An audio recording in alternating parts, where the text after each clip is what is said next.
In today's video, I'm going to show you how to turn this pile of carrots into this beautiful cake. We're going to start with 2 1/4 cups of flour, and then we're going to add 1.5 cups of granulated sugar. This is 1 3/4 cups of cooked, mashed, and strained carrot. Then we're going to beat up a couple of eggs. We'll add that to the bowl.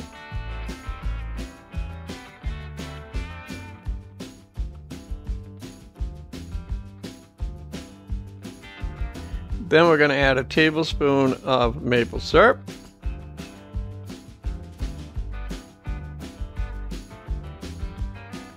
And then 1 cup of a light oil. This is just vegetable oil.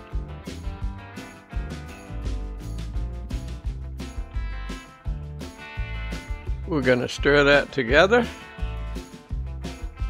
just enough to get things moistened.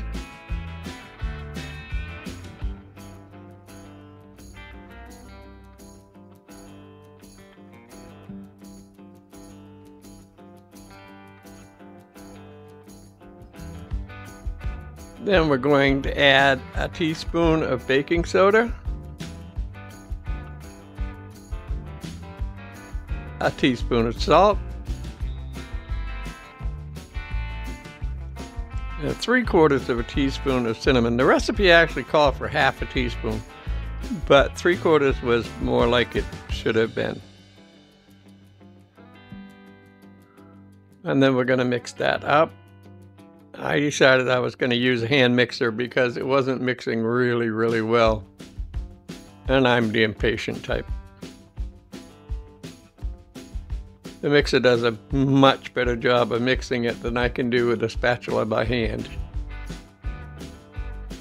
After we've got it nice and mixed up, then we're going to pour it into 2 8-inch pans. These are more like 8.5-inch pans, and the cake layers weren't quite as thick as I thought they would be. So actual 8-inch pans would have made it a little bit taller, and I think that might have been a little bit more to my liking. What I did was weigh them to make sure that they were the same weight, so they'd be the same size and they would cook in the same period of time. And it really didn't take long to make sure that they were equal. You can see I had a 3rd pan set aside because the recipe called for 3 pans. But it didn't take me long to figure out that it wasn't going to work.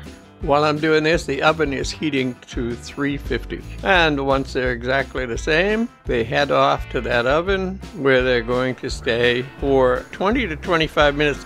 Once they're done and out, then I cut the top off of one of them to make it level. I frosted them up with cream cheese frosting, and there's the result. This was a really good cake.